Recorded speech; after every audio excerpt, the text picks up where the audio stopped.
Religious institutions and abuse. So far, we've been examining violence as it appears in definitions, theories, and sacred texts. But now we need to shift our focus to something that has shaken religious communities across the globe in recent decades: the reality of sexual abuse within religious institutions. This is not an abstract matter. It is one of the most painful and visible intersections of violence, religion, and rape. Institutional abuse, a global crisis. Over the past few decades, we've seen scandal after scandal across nearly every religious tradition. The Catholic Church sexual abuse crisis, which revealed decades of abuse by priests, coupled with systematic cover-ups by bishops, Protestant denominations, where pastors and youth leaders have exploited their authority over congregants, cases within Jewish, Muslim, Hindu, and Buddhist institutions, where teachers, monks, or spiritual leaders have used their positions of trust to exploit children and adults alike. The pattern is disturbingly consistent. Leaders who wield enormous authority and moral credibility use their positions to exploit the vulnerable, and institutions, instead of protecting victims, often respond with denial, cover-ups, or protection of abusers. Why religious institutions are especially vulnerable. Why does this happen so frequently in religious settings? First, because clergy are often placed in positions of unquestioned authority. They are spiritual guides, believed to represent God, often insulated from criticism. This makes it incredibly difficult for victims to speak out, and even harder for communities to believe them. Second, religious institutions thrive on trust and secrecy. Confession, counseling, spiritual direction, these are intimate settings where boundaries can be blurred and manipulated. Third, many traditions emphasize obedience, submission, and loyalty. Survivors are often told, "Don't question God's anointed." Speaking out can be framed as betrayal of the faith itself. These dynamics create the perfect storm for abuse to occur and to remain hidden. Male survivors and hidden realities.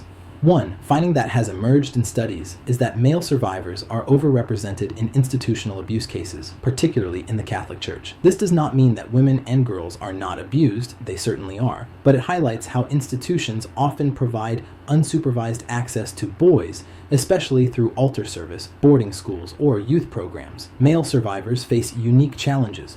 Cultural stigmas about masculinity, homophobia, and disbelief often silence them even more deeply than female survivors. Many carry shame for decades before ever disclosing. Institutional betrayal versus institutional courage.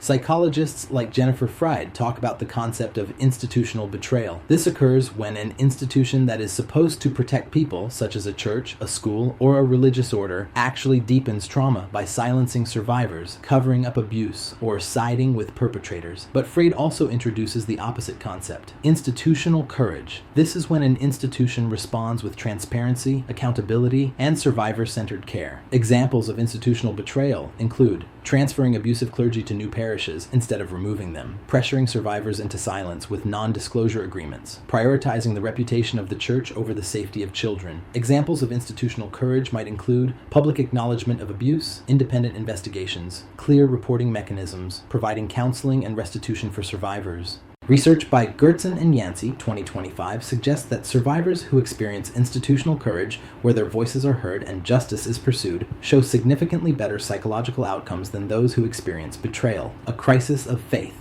For many survivors, institutional abuse is not just about personal violation, it is about spiritual devastation. When the person who harms you is your priest, your pastor, your rabbi, your imam, someone you were taught to see as holy, you are left with not only trauma, but also a profound crisis of faith. Survivors often ask, "Where was God?" Or, "How can I trust faith when God's representatives betrayed me?" This spiritual wound is often as deep as the physical and psychological harm, and unless institutions acknowledge this dimension, healing remains incomplete.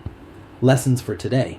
So, what do we learn from the painful history of institutional abuse? Authority without accountability breeds abuse. Any institution, religious or otherwise, that elevates leaders beyond question creates fertile ground for exploitation. Silence and secrecy are complicit. When communities prioritize reputation or loyalty over truth, they betray survivors and deepen harm. Transparency and accountability are possible. Institutions can choose courage, they can create safe reporting systems, listen to survivors, and pursue justice even when it is costly.